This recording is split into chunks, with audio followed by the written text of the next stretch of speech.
오늘은 육아맘이 왜 유튜브를 해야 하는지 이유에 대해서 영상을 찍어 보도록 할게요. 일단 이유가 너무너무 많겠지만 저는 간략하게 한 3가지 정도로 추려봤는데요. 우선 아기가 너무너무 귀엽고 자라나는 기억을 좀 기록하고 싶은 그런 욕구가 있어서 유튜브라는 영상을 수단으로 가져가실 수도 있는데, 그거 말고 다르게 생각한, 엄마의 입장으로 생각한 이유 3가지를 말씀드려 보도록 하겠습니다. 일단 첫 번째는 육아라는 주제는 컨텐츠가 어마어마하게 풍부해요. 그러니까 다른 주제들은 어떻게 보면은 일회성이나 단일화된 그런 주제가 상당히 많아요, 생각보다. 그러니까 예를 들어서 많이 뽑아봤자 영상의 주제를 한 5개, 10개 정도 뽑다 보면 그 다음에는 할 이야기거리가 없는 그런 주제도 상당히 많거든요. 근데 육아는 아니죠. 매일매일이 새롭고 아기가 원령에 따라도 계속 다르고 처음 그걸 겪는 엄마들의 경험도 다 다르고 느낌도 다 다릅니다. 다 처음이라서 모든 게 다 새로워요. 그런 거를 하나씩 다 풀어가면서 얘기를 할 수 있다는 거죠. 이게 왜 중요하냐면요. 컨텐츠가 어마어마하게 다양하다는 건 곧 지속성과 연결이 돼요. 그러니까 다양한 컨텐츠는 지속적으로 영상을 뽑을 수 있는 그런 성질을 갖고 있다는 거죠. 그러면 어떻게 되냐면 유튜브가 처음엔 잘 안 되고 내가 미숙하고 잘 못할지라도 될 때까지 계속 할 수 있다는 거거든요. 마음에 안 들어서 다시 채널을 시작할 수도 있고, 아니면은 처음 영상에는 정말 미흡하고 허접하지만 계속 찍어 나가면서 발전된 모습을 보여줄 수가 있다는 거죠. 그러면 잘 될 때까지 해볼 수 있는 그런 기회라도 받아볼 수가 있다는 거예요. 굉장히 중요한 이유죠.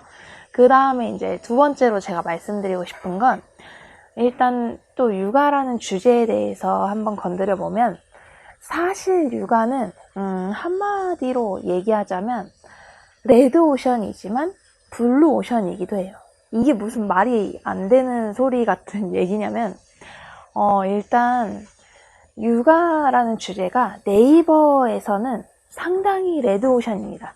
그걸 어떻게 알 수 있냐면, 저도 그렇고 다들 육아하실 때 처음에 모르는 게 많아서 아마 네이버 검색을 많이 해보셨을 거예요. 핸드폰으로 계속 찾아보고, 왜냐면 아기가 아프거나 처음에 트림을 시키는 방법이라든지 목욕시키는 방법 이런 거 몰라요. 그쵸? 근데 이제 우리는 다 네이버에 익숙하기 때문에 바로 찾아볼 수가 있죠. 찾아보면 되게 자세히 잘 알려주시는 블로거 분들이 상당히 많습니다. 그쵸? 저도 그랬고, 그거 보면서 이렇게 하는 거구나 다 깨닫고 그 다음에 적용하고 여러 가지 찾아보고 이랬거든요. 심지어 지금도, 저는 지금 둘째를 임신 중인데 첫째 이유식 할 때도 찾아보고, 지금도 첫째는 15개월이지만 찾아보는 자료가 굉장히 많습니다. 그래서 어떻게 보면 이거는 내가 블로그를 하겠다라고 생각을 해보면 되게 묻힐 수 있어요. 그러니까 내가 같은 주제를 쓰더라도 나는 되게 초보고 이제 시작하는 사람이기 때문에 블로그를 하게 되면 내 글은 저 뒷페이지에 나온다는 거죠.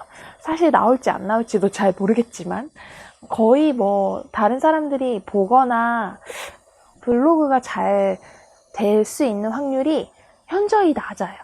그런데 이걸 유튜브로 생각을 해보면 얘기가 달라집니다.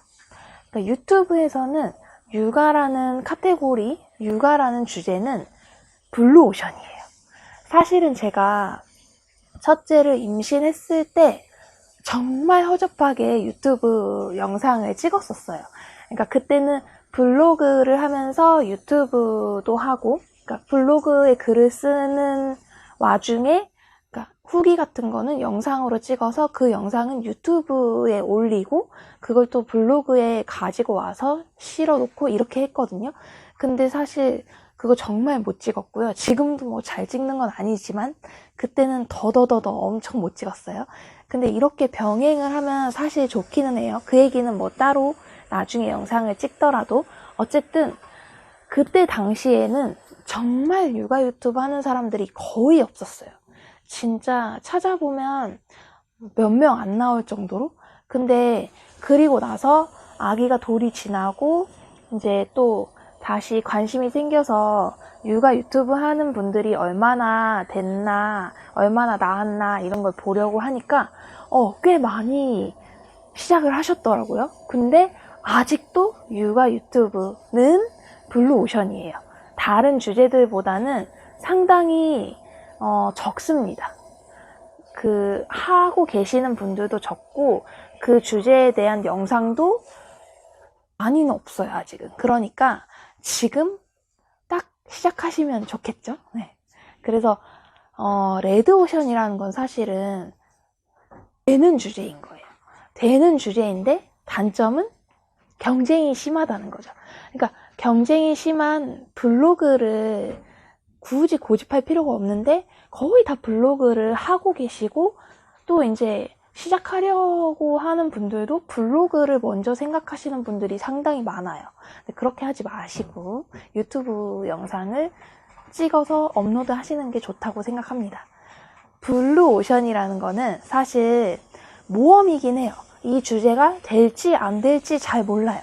근데 장점은 선점을 할 수 있다는 거죠. 그 주제에 대해서 내가 먼저 선점을 해서 그게 잘 되면 나는 더 브랜딩이 되어 있고 남들보다 앞서 나간 사람이 되는 거예요. 그런데 사실 육아라는 주제가 레드오션이자 블루오션이라고 했으니까 너무너무 좋죠. 그러니까 이게 되는 주제라는 게 보장이 돼 있으면서도 유튜브에서 나는 어느 정도 선점을 할 수 있는 기회가 있는 거예요. 상당히 중요합니다, 이게. 그 다음에 이제 마지막으로 이게 정말 현실적으로 와닿을 수도 있는데요. 수익 창출에 대한 얘기를 말씀드릴게요. 일단 유튜브를 한다는 게 시간이나 장소의 구애를 크게 받지 않아요. 내가 할 수 있는 시간에 사실 지금도 아기가 자고 있는 새벽 시간이에요. 12시가 넘었는데 어쨌든 그런 시간을 활용해서 전 지금 집에서 찍고 있죠. 그래서 이렇게 장소도 만약에 다른 일을 한다고 생각을 하면 정해진 시간에 정해진 장소에서 일을 해야 할 거예요. 근데 이거는 수익을 창출하기 위해서 내가 원하는 시간, 내가 원하는 장소, 할 수 있는 시간에 할 수 있는 장소에서 수익을 창출할 수 있다는 거죠. 이런 일을 할 수밖에 없거든요, 육아맘들이. 그래서 그런 워킹을 계속 찾아서 도전하시는 게 좋을 거예요. 앞으로도 제가 그렇게 할 수 있는 일들을 좀 알려드리려는 생각도 가지고 있고, 그거에 대한 첫 번째가 지금 유튜브입니다. 그래서 첫 번째 영상을 이렇게 찍고 있고, 그래서 앞으로는 육아에 대한 이야기랑 그런 워킹에 대한 이야기를 많이 풀어나갈 생각이에요. 어쨌든 다시 세 가지를 정리해드리면, 일단 컨텐츠가 다양하다. 그래서 지속성으로 연결되고 될 때까지 할 수 있다. 두 번째는 레드오션이자 블루오션이다. 그래서 되는 주제를 유튜브에서는 어느 정도 선점할 수 있는 기회가 있다. 세 번째는 시간과 장소에 구애받지 않고 수익을 창출할 수 있는 기회가 있다. 이렇게 큰 세 가지의 이유를 알아보았습니다. 이것만 해도 어마어마하게 큰 이유가 됩니다. 어서 빨리 시작하셔서 좋은 성과 만들어 보시길 바랄게요. 오늘 영상은 여기까지 하고요. 다음 시간에 다시 뵙도록 할게요. 안녕히 계세요.